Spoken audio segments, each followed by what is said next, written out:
السلام علیکم، میں ہوں محمد عرفان انجم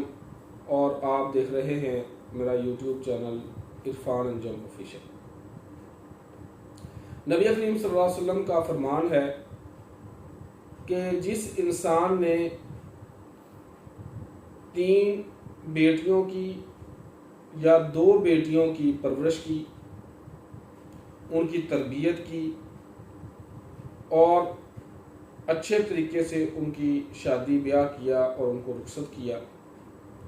وہ جنت میں میرے ساتھ اس طرح ہوگا جس طرح یہ 2 انگلیاں جو ہیں وہ ہیں، یعنی وہ میرے ساتھ ہوگا، 2 بیٹیاں یا 2 بہنیں۔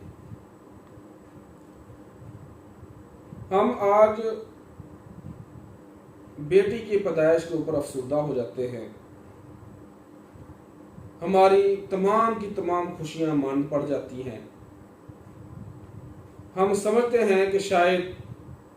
ہمارے ساتھ ظلم ہو گیا، زیادتی ہو گئی، ہم اپنی بیوی کو ظلم و زیادتی کا نشانہ بناتے ہیں، ہم اس کو قصوروار ٹھہراتے ہیں، لیکن ہم اس طرف نہیں آتے کہ شاید یا حقیقت یہی ہے کہ جس طرح ایک بیٹی والدین کا خیال رکھتی ہے اس طرح شاید بیٹا نہ رکھ سکتا ہو۔ آج ہم اگر اپنے معاشرے کے اوپر نظر دوڑائیں، اپنے ارد گرد دیکھیں، لوگوں کو دیکھیں، تو ہمیں یہ چیز نظر آئے گی کہ جس طرح ایک بیٹی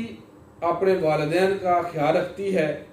جو احساسات بیٹی کے دل کے اندر اپنے والدین کے لیے ہیں وہ بیٹے میں نہیں ہیں۔ جس طرح بڑھاپے کے اندر ایک بیٹی جو ہے اپنے والد کا خیال رکھتی ہے، اس طرح بلکہ ایک واقعہ میرے ذہن کے اندر آ گیا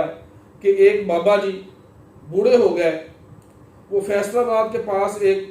شاہ کوٹ ہے، وہاں پہ گئے کہ میں اپنے بیٹے کے پاس جا رہا ہوں۔ رات ہو گئی، اندھیرا تھا، بارش شروع ہو گئی، سردیوں کے دن تھے، وہ اڈے سے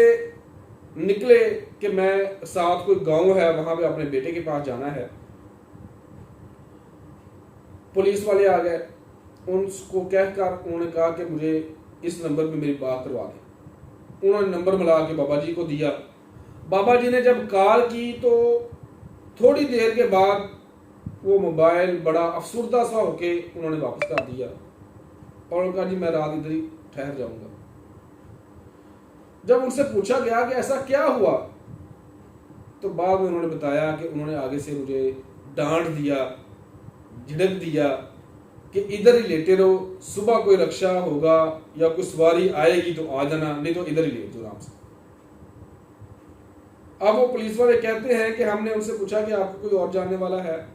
انہوں نے کہا کہ یہ ساتھ ایک گاؤں ہے، وہاں پہ میری بیٹی رہتی ہے، اس سے میری بات کروا دو۔ ان سے بات کروائی گئی۔ انہوں نے جب اپنی بیٹی کو بتایا اپنے بارے میں تو وہ کہتے ہیں کہ بیٹی نے ہم سے بات کی اور انہوں نے ہمیں فورس کیا کہ میرے والد صاحب کو کہیں نہ جانے دینا، ان کو صرف مہربانی کریں، یہ ہمارے اوپر ان کے اوپر شفقت کریں کہ ان کو تھوڑی دیر کے لیے بٹھا لیں، میں کوئی نہ کوئی انتظام کرتی ہوں تاکہ میں اپنے والد صاحب کو اپنے پاس بلا لوں۔ وہ کہتے ہیں کہ اس نے اپنے میاں کو منایا، منت سماجت کی، اس کو کہا کلایا اور وہ اسی وقت گاڑی پہ آیا اور آ کے اپنے اس بابا جی کو ساتھ لے گیا۔ تو ہم یہ ساری مثالیں، سارے واقعات ہم اپنی زندگی کے اندر سنتے بھی ہیں، دیکھتے بھی ہیں، اس کے باوجود ہم اپنی بیٹیوں کو اچھا نہیں سمجھتے، برا بھلا سمجھتے ہیں،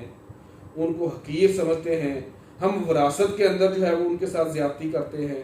ہم تعلیم دلوانے کے اندر ان کے ساتھ زیادتی کرتے ہیں، ہم پرورش اور تربیت کرنے کے اندر ان کے ساتھ زیادتی کرتے ہیں، ہم دوسرے جو معاملات ہیں اس کے اندر ان کے ساتھ زیادتی کرتے ہیں، حالانکہ مشکل کے وقت وہی بیٹی ہمارے کام آتی ہے۔ تو نبی کریم صلی اللہ علیہ وسلم نے ایسے نہیں فرما دیا کہ جو انسان 3 بیٹیوں کی یا 2 بیٹیوں کی پرورش کرتا ہے اور اچھے طریقے کے ساتھ ان کو رخصت کرتا ہے، ان کی شادی بیاہ کرتا ہے، تو وہ جنت کے اندر میرے ساتھ ہوگا۔ یہ بہت بڑی خوشخبری ہے انسان کے لیے۔ تو ہمیں چاہیے کہ ہم اپنی بیٹیوں کے ساتھ، اپنی بہنوں کے ساتھ پیار کے ساتھ پیش آئیں، اچھے طریقے کے ساتھ رہیں، ان کے ساتھ وراثت کے اندر جو ان کا حق ہے وہ ان کو دیں، جو باقی معاملات کے اندر حقوق ہیں ان کے وہ ان کو مہیا کیا جائیں۔ اللہ تعالیٰ سے دعا ہے کہ اللہ تعالیٰ ہمیں اس پر عمل کرنے کی توفیق عطا فرمائے۔ السلام۔